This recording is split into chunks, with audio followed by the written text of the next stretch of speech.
Buddy, you that fish boy from the TV?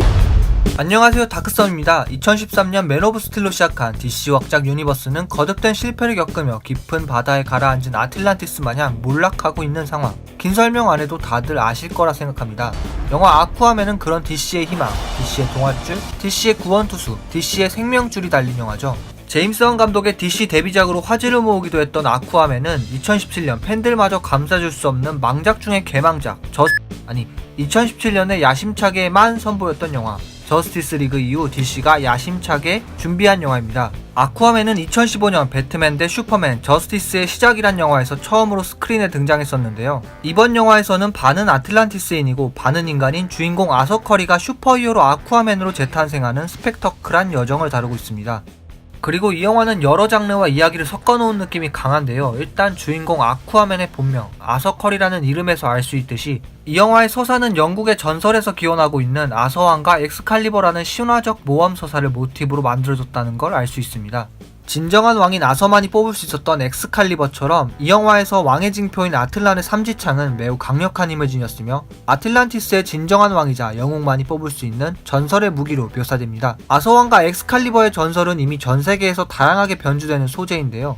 한국 사람들에게 익숙한 예를 들어보자면 태양의 기사 피코, 페이트 스테이 나이트의 세이버, 워크래프트 3의 아서스 등등이 있을 것 같습니다. 그리고 이 영화는 마블 시네마틱 유니버스의 영화인 블랙팬서나 토르의 이야기와도 상당히 흡사한 부분이 많습니다. 바로 슈퍼히어로 무비의 정석과도 같은 이야기 구조 때문인데요. 어떠한 한 인물, 그러니까 영화의 초반 안일했던 주인공이 우여곡절을 겪으며 진정한 영웅으로 거듭나는 과정을 그리고 있는 전형적인 영웅서사, 그것이 바로 영화 아쿠아맨입니다. 이 영화의 서사는 사실 매끄럽지도 않고 그럴듯하지도 않습니다. 이야기 자체의 매력도, 개연성에서도 좋은 점수를 주기는 어려운 영화입니다. DC 확장 유니버스의 고질적인 문제이기도 하죠. 그러나 제임스 완이 연출한 이 영화의 완성도는 분명 DC 확장 유니버스가 어느 정도 발전되었으며 나름 성취한 부분이 있다고 생각을 합니다. 서사는 새롭지 않으나 앞으로 DC의 가능성은 연 것이죠. 저는 영화를 볼 때 그리고 나름의 평가를 낼 때 영화의 단점보다 장점에 주목합니다.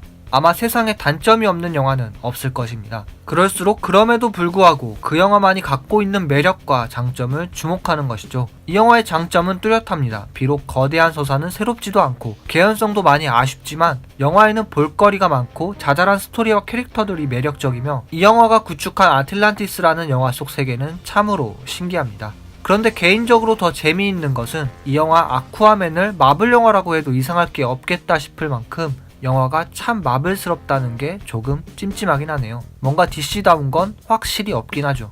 나다운 게 뭔데요? 그래요, DC답지 않으면 어떤가요? 재밌으면 됐지.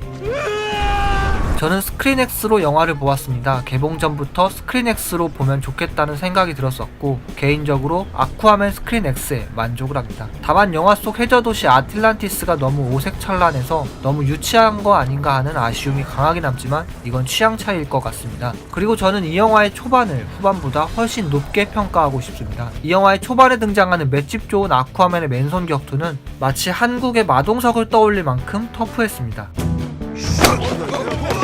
영화의 중반부터는 바닷속에서의 전투가 대부분이라 컴퓨터 그래픽은 화려하지만 서스펜스 같은 긴장감은 없고 타격감 같은 게 둔하게 느껴지는 부분이 있습니다. 슬로우 모션 같은 이펙트도 자주 나오기도 하고요. 그래도 이탈리아 시칠리아 섬에서의 전투씬은 좋았다고 생각합니다. 제가 말한 영화 초반 잠수함에서의 액션씬은 생생한 날것의 느낌을 주기도 하고 관객들에게 낯선 아쿠아맨이라는 캐릭터를 설명하는데도 굉장히 효과적이었다고 생각하기 때문에 초반이 특히 더 좋았다고 말하고 싶네요. 그리고 영화의 후반에 등장하는 수백 미터가 넘는 크기의 괴수, 영화에서 이름은 등장하지 않았지만 아마도 아틀란티스의 괴수인 토포라고 생각됩니다. 토포를 비롯하여 마지막 하이라이트인 바닷속 전투씬은 눈이 즐겁다는 면에서 대단했고 3면으로 펼쳐져 보여주는 스크린X의 장점이 극대화되는 장면이기도 했습니다. 아무튼 DC답지는 않고 마블스럽긴 한데 나다운 게 뭔데요? 그러면 어떤가 싶은 볼거리 많은 영화라고 말할 수 있을 것 같네요. 물을 활용한 전투씬과 창을 활용한 액션도 재미있는 관람 포인트인 것 같습니다. 슈퍼히어로 영화를 좋아하신다면 분명 볼만한 작품인 것 같습니다. 감사합니다. 다크썸이었습니다.